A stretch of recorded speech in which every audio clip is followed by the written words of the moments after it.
Hi, my name's Phil. I like talking about politics, and in this video I'd like to pick apart at the increasingly brittle bones of our former Brexit negotiator David Frost's arguments for where Brexit's gone wrong and what he thinks needs to be done to put it right. But first, if you'd like to be notified of daily news and politics, please subscribe to the channel and click the bell notification icon. So, yes, David Frost, Boris Johnson's former Brexit monkey, has been sounding off again. And first of all, let's be clear about who and what David Frost is.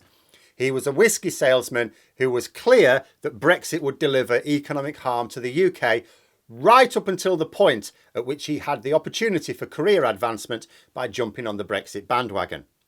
Easy to see why Boris Johnson picked him to carry out negotiations. He's a kindred spirit, a political opportunist who will never accept the consequences of his words or actions. He is also the person who negotiated our Brexit agreements, both the withdrawal agreement, including the Northern Ireland Protocol, and the Trade and Cooperation Agreement. He also, along with every single Tory MP, commended the first deal to the nation as part of the general election campaign in 2019. Now he is to take the stance that the deal is a load of rubbish. But how to do that without looking like a right Burke? I mean, someone says they made a thing that they later say is a load of rubbish. Most people probably aren't going to be interested in what they have to say from that point on. So Frost prepared two defences to allow him to trash his own agreement whilst also not having to admit that he's an incompetent buffoon. These excuses are happily parroted by Brexit commentators because they rally around their own. He might be an idiot, but he's a useful idiot. The first defence is that he was under duress to get the agreement. He used it again recently. Now this defence falls apart quite easily. First of all, if it wasn't a great deal after all, why say that it was and why suggest that we adopt it?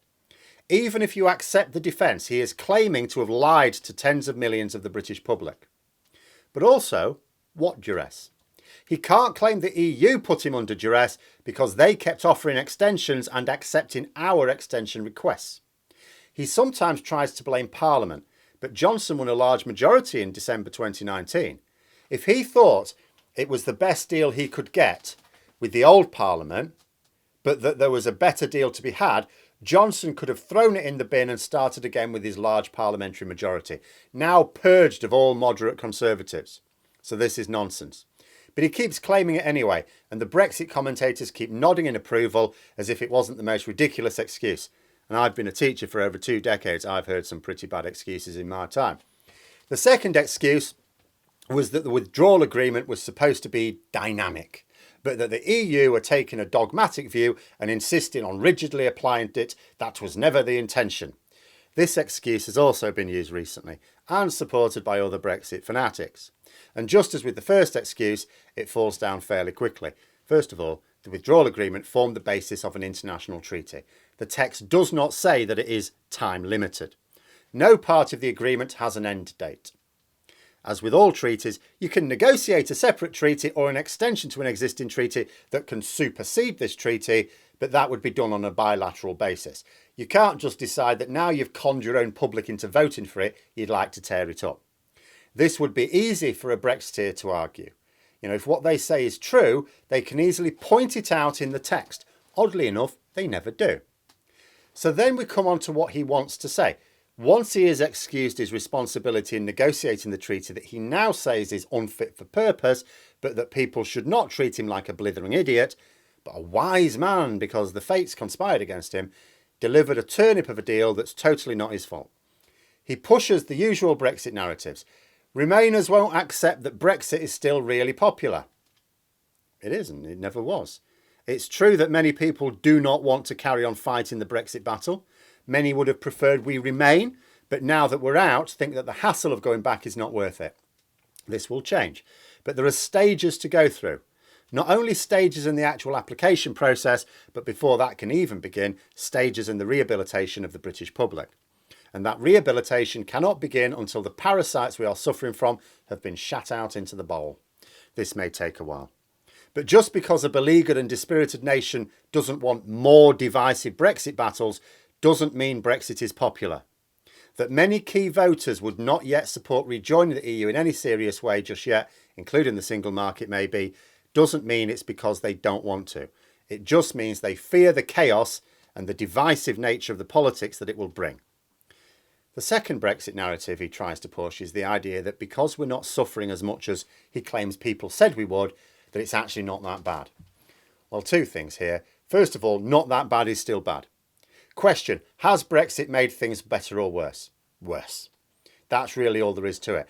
Trying to say that, well, you know, yeah, it's made things worse, but people said it'd be even worse than that. It's not that, but that's not selling a win. It's saying because we can survive, we should accept it. I mean, if a tornado blows the roof off your house, you may survive. But that doesn't mean you should not fix the roof and put up with getting wet while having your Easter eggs. Also, it's based on coming up with fantasy predictions anyway.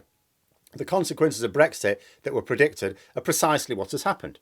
So in actual fact, things are as bad as experts said they would be. The Office of Budgetary Responsibility has yet again said that the latest data supports their long-held view about the drop in GDP for the UK of 4%.